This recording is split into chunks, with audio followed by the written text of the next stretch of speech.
ಪವಿತ್ರಾಳ ನೆಚ್ಚಿನ ಗೆಳತಿ ಸಮತಾ. ಆದರೆ ಇದೇ ಫ್ರೆಂಡ್ ಕೊಲೆ ಆರೋಪಿಗೆ ಕಂಟಕವಾಗ್ತಿದ್ದಾಳಂತೆ. ಪೊಲೀಸರ ಮುಂದೆ ಎಲ್ಲ ಸತ್ಯವನ್ನು ಕೂಡ ಹೇಳಿದ್ದಾಳೆ. ಹಾಗಾದರೆ ಆಕೆ ಹೇಳಿದ ಸತ್ಯವಾದರೂ ಏನು ಅನ್ನೋದರ ಕಂಪ್ಲೀಟ್ ರಿಪೋರ್ಟ್ ಇಲ್ಲಿದೆ.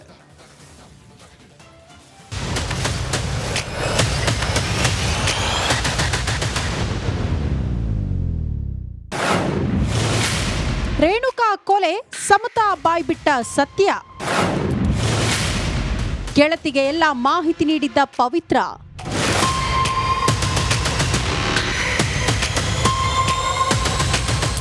ಕೊಲೆ, ಅದೊಂದು ಭಯಾನಕ ಕೊಲೆ.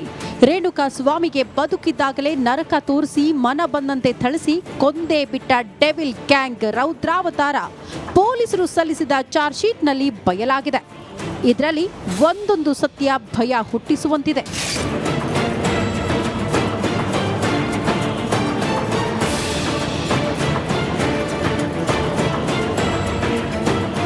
ಈ ವೇಳೆ ಪಾತ್ರಗಿತ್ತಿ ಪವಿತ್ರ ಸ್ನೇಹಿತೆ ಸಮತಾ ಹೇಳಿಕೆ ಕೂಡ ದಾಖಲಿಸಿದ್ದಾರೆ. ಹಾಗಾದ್ರೆ ಏನೇನ್ ಹೇಳಿದ್ಲು ಅನ್ನೋದನ್ನ ನೋಡ್ಕೊಂಡು ಬರೋಣ ಬನ್ನಿ.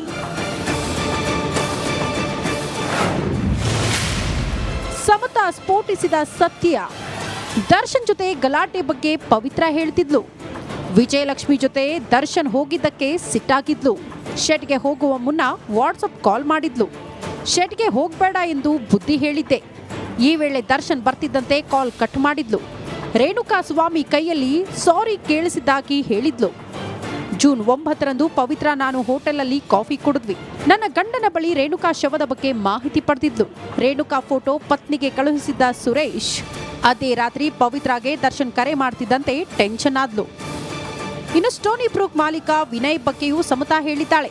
ಹಾಗಾದ್ರೆ ವಿನಯ್ ಬಗ್ಗೆ ಏನಂದ್ಲು ಅಂತ ನೋಡೋದಾದ್ರೆ,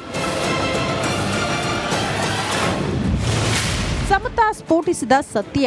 ನನಗೆ ಸ್ಟೋನಿ ಬ್ರೂಕ್ ಮಾಲೀಕ ವಿನಯ್ ಕರೆ ಮಾಡಿದ್ದ. ಪ್ರಾಬ್ಲಮ್ ಆಗಿದೆ, ಪವನ್ ಅರೆಸ್ಟ್ ಆಗ್ತಾನೆ ಅಂತ ಅಂದಿದ್ದ. ಇದೇ ವೇಳೆ ರೇಣುಕಾ ಫೋಟೋ ವಿನಯ್ಗೆ ಕಳುಹಿಸಿದ್ದೆ. ನಿಮ್ಮ ಪತಿ ಏನಾದರೂ ಸಹಾಯ ಮಾಡಬಹುದಾ ಅಂತ ಕೇಳಿದ್ದ. ಆದ್ರೆ ನಾನು ಆಗಲ್ಲ ಅಂತ ಫೋನ್ ಕಟ್ ಮಾಡಿದೆ.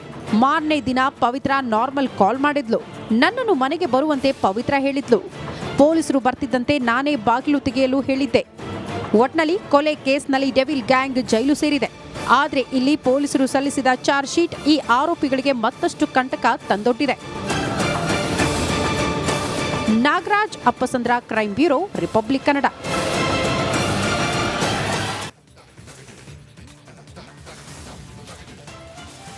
Nagaraj, crime bureau, republic Kannada, Bengaluru. Lakshmi ಜೊತೆ ದರ್ಶನ್ ವೆಡ್ಡಿಂಗ್ ಆ್ಯನಿವರ್ಸರಿಗೆ ದುಬೈಗೆ ಹೋಗಿದ್ದೇ ಒಂದು ದೊಡ್ಡ ಕಾರಣವಾಗಿ ಮಾತು ಬಿಟ್ಟಿದ್ರಂತೆ. ಸ್ವಇಚ್ಛಾ ಹೇಳಿಕೆಯಲ್ಲಿ ಕೊಟ್ಟಿರುವಂಥ ಹೇಳಿಕೆ ಇದು. ಹಾಗಾದ್ರೆ ಯಾಕೆ ವಿಜಯಲಕ್ಷ್ಮಿ ಕಂಡ್ರೆ ಅಷ್ಟೊಂದು ಹೊಟ್ಟೆ ಕಿಚ್ಚು ಪವಿತ್ರ ಗೌಡಗೆ ಅಂತೀರಾ? ಈ ರಿಪೋರ್ಟ್ ನೋಡಿ.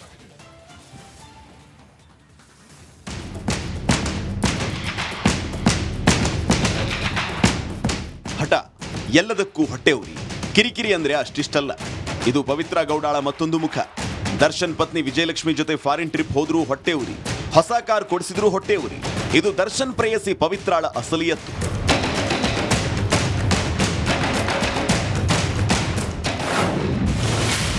ವಿಜಯಲಕ್ಷ್ಮಿ ಕಂಡ್ರೆ ಪವಿತ್ರಾಗೆ ಹೊಟ್ಟೆ ಉರಿ.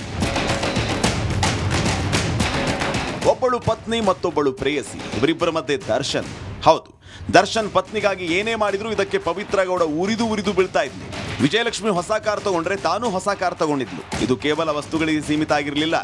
ಯಾವಾಗ ದರ್ಶನ್ ಪತ್ನಿ ಜೊತೆ ದುಬೈ ಟೂರ್ ಹೋಗಿ ಬಂದ ನೋಡಿ, ಆಗ್ಲೇ ಪವಿತ್ರ ಮತ್ತಷ್ಟು ಉರಿದು ಬಿದ್ದಿದ್ಲು.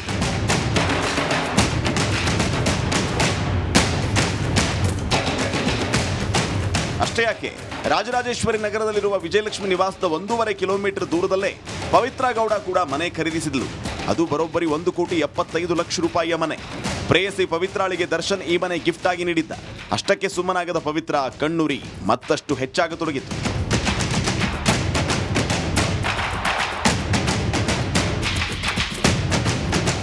ಕಳೆದ 10 ವರ್ಷದಿಂದ ದರ್ಶನ್ ಜೊತೆ ಲಿವಿಂಗ್ ರಿಲೇಶನ್ಶಿಪ್ ನಲ್ಲಿದ್ದ ಪವಿತ್ರ ಅಸಲಿಗೆ ವಿಜಯಲಕ್ಷ್ಮಿಯೊಂದಿಗೆ ಪೈಪೋಟಿ ಬಿದ್ದಿದ್ಲಂತೆ. ದರ್ಶನ್ ಜೊತೆ ಇದೇ ವಿಚಾರಕ್ಕೆ ಕಿರಿಕ್ ಮಾಡ್ತಿದ್ಲಂತೆ. ದರ್ಶನ್ ಪವಿತ್ರಾಗೆ ಹೇಳದೆ ವಿಜಯಲಕ್ಷ್ಮಿ ಜೊತೆ ದುಬೈ ಹೋಗಿದ್ದು ಪವಿತ್ರ ಕಣ್ಣು ಕೆಂಪಾಗಿಸಿತ್ತು. ಅವತ್ತಿನಿಂದ ದರ್ಶನ್ ಜೊತೆ ಜಗಳ ಮಾಡಿಕೊಂಡು ಮಾತಾಡೋದನ್ನು ನಿಲ್ಲಿಸಿದ್ಲು. ಇದೇ ರೇಣುಕಸ್ವಾಮಿ ಕೊಲೆಗೆ ನಾಂದಿಯಾಗಿದೆ ಎನ್ನಲಾಗ್ತಾ ಇದೆ. Bureau report, republic Kannada.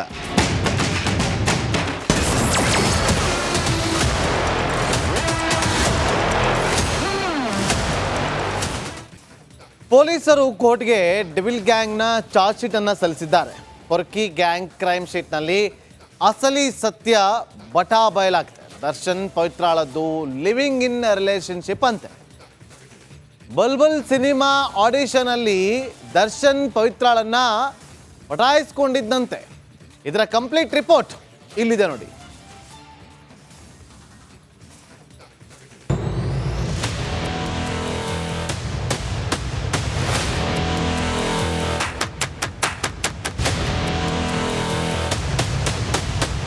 ಸ್ಫೋಟಕ ಸತ್ಯ. ಡೆವಿಲ್ ಕ್ರೈಮ್ ಶೀಟ್ನಲ್ಲಿ ಸ್ಫೋಟಕ ಸತ್ಯ ಹೊರಬಿದ್ದಿದೆ. ಈವರೆಗೂ ಯಾರಿಗೂ ಗೊತ್ತಿರದ ಅಸಲಿ ವಿಚಾರಗಳು ಒಂದೊಂದಾಗಿಯೇ ಬಯಲಾಗಿವೆ. ದರ್ಶನ್ ಪವಿತ್ರಾಗೂ ಸಂಬಂಧ ಏನು?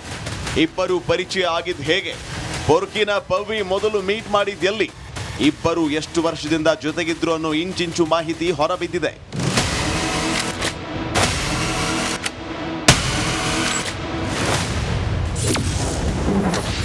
ಲಿವಿಂಗ್ ಇನ್ ರಿಲೇಶನ್ಶಿಪ್ನಲ್ಲಿ ಪೊರ್ಕಿ ಪವಿತ್ರ.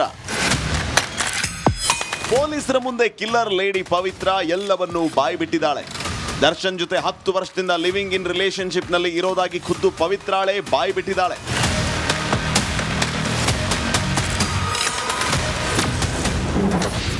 ನಮ್ಮದು ಲಿವಿಂಗ್ ಇನ್ ರಿಲೇಶನ್ಶಿಪ್. ನಾನು ನನ್ನ 13 ವರ್ಷದ ಮಗಳು ಖುಷಿ ಜೊತೆ ದರ್ಶನ್ ಜೊತೆಯಲ್ಲಿ ವಾಸವಾಗಿರ್ತೇನೆ. 2018ರಿಂದ ದರ್ಶನ್ ಜೊತೆ ವಾಸಿಸುತ್ತಿದ್ದೇನೆ.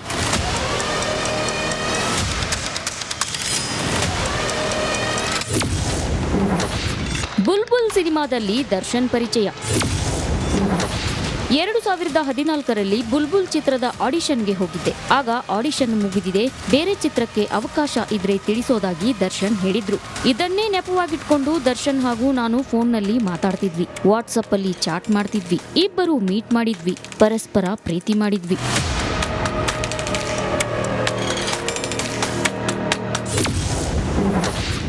ದರ್ಶನ್ ನನಗಾಗಿ ಮನೆ ಖರೀದಿಸಿದ್ದಾರೆ. ದರ್ಶನ್ ವಿಜಯಲಕ್ಷ್ಮಿ ಜೊತೆ ಮದುವೆಯಾಗಿ ಮಗ ಇರೋದು ನನಗೆ ಗೊತ್ತಿತ್ತು. ನನ್ನ ಮನೆಗೆ ದರ್ಶನ್ ಬರ್ತಿದ್ರು.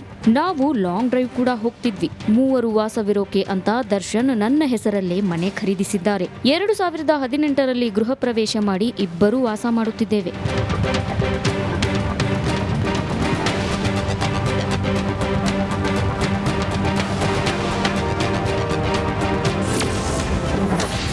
ದರ್ಶನ್ ಜೊತೆ ಜಗಳವಾಡಿ ಮಾತು ಬಿಟ್ಟಿದ್ದೆ. 2024ರಲ್ಲಿ ದರ್ಶನ್ ನನಗೆ ತಿಳಿಸದೆ ವಿಜಯಲಕ್ಷ್ಮಿ ಜೊತೆ ದುಬೈಗೆ ಹೋಗಿ ಮದುವೆ ವಾರ್ಷಿಕೋತ್ಸವ ಆಚರಿಸಿಕೊಂಡಿದ್ರು. ಆವತ್ತಿಂದ ನಾನು ದರ್ಶನ್ ಜೊತೆ ಜಗಳ ಮಾಡಿಕೊಂಡು ಮಾತನಾಡೋದನ್ನ ನಿಲ್ಲಿಸಿದ್ದೆ. ಹೀಗಿರುವಾಗಲೇ ಇನ್ಸ್ಟಾಗ್ರಾಂನಲ್ಲಿ ಗೌತಮ್ KS ಅನ್ನೋ ಹೆಸರಲ್ಲಿ ನನಗೆ ಕೆಟ್ಟ ಮೆಸೇಜ್ ಬಂದಿರುತ್ತೆ.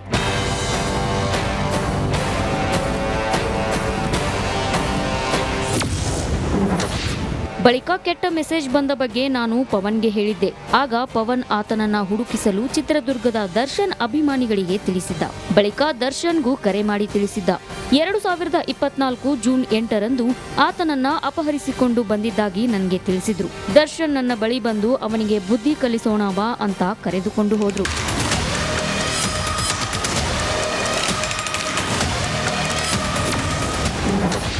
ಬಿಡಬೇಡಿ ಸಾಯಿಸಿ ಅಂತ ಹೇಳಿದ್ದೆ ನಾನು.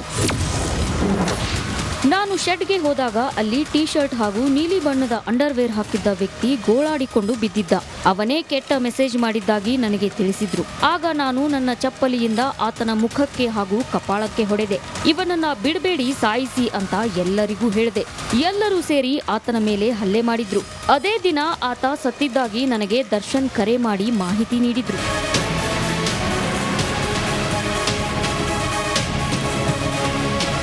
Nagaraj, crime bureau, republic Kannada.